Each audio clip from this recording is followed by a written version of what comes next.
have something to say. Why don't you all pray for my brothers and sisters overseas?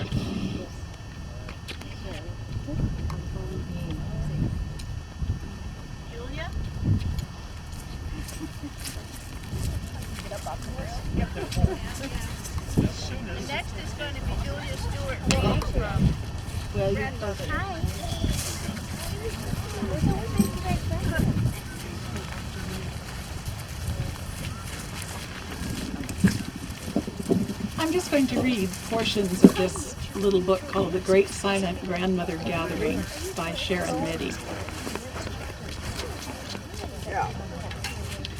It starts on a Sunday. On a buffety, blustery, early summer day, when the news was bad and the sky turned yellow, a strange thing happened in the town where I live. That morning, two grandmothers, who had never met, not even by accident, put on their summer Sunday clothes, their most comfortable shoes, their favorite sun hats, and walked to the park in the center of the town.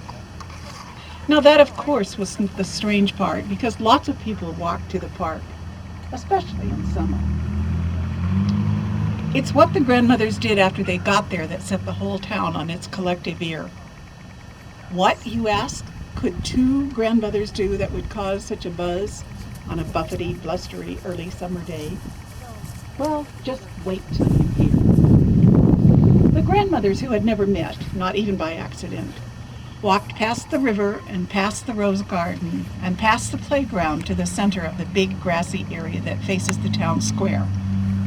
And there they stood, not speaking, not looking at squirrels, not munching on coconut candy. In actual point of fact, not anything at all. Ryan Riley was the first to notice. He's the busboy at Beaver Brothers Cafe that overlooks the park. Every time he cleared coffee cups and water glasses from the table by the window, he saw the grandmothers. "What do you think they're doing?" he asked Willie and Irma Beans, who always sit at the table by the window. "Dunno," said Willie. "Maybe they're waiting for someone," Irma offered. "Mighty long wait," said Ryan. Robin the waitress bustled by with a coffee pot. "Maybe they're pretending to be statues," she said. "People do that, you know." Sue Ann Renfrew got up and looked out the window. "Maybe it's a Chinese meditation exercise." "Well, if that's exercise, it's the kind I could get into," said Leslie Plunkett, who with her 5-year-old daughter Polly joined Sue Ann at the window. For several minutes, everyone in Beaver Brothers Cafe watched the grandmothers stand in the center of the big grassy area. No one could come up with a reasonable explanation for their behavior. No one. That is, until a very little voice said, "I know what they're doing." Leslie looked down at her topsy-haired daughter. "You do?" said Willie and Irma and Sue Ann and Leslie and Ryan Riley and Robin the waitress. "Yes," she said, suddenly shy from all the attention. "Well, then tell us," said Ryan Riley. Polly took a gulpy breath and announced quite matter-of-factly, as a matter of fact, "They're saving the world." For exactly 2.5 seconds, no one said a word. Then they all laughed.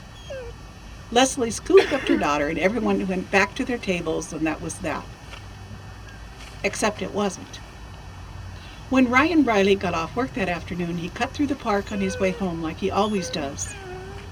And the grandmothers were still there. They'd been standing in the middle of the big grassy area the whole day long. Ryan was puzzled, perplexed, and more than a little perturbed. The world was already askew and getting askewer every day. If grandmothers started doing unpredictably curious things, there was no telling where it might end.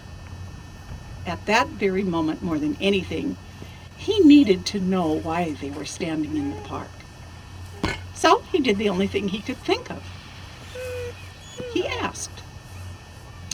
The grandmothers, whose glistening faces were as pink as watermelon flesh, smiled weary smiles. And with just a hint of sadness, mixed with just a hint of hope, they said, almost in unison, "We're saving the world." This was definitely not what Ryan wanted to hear. It made no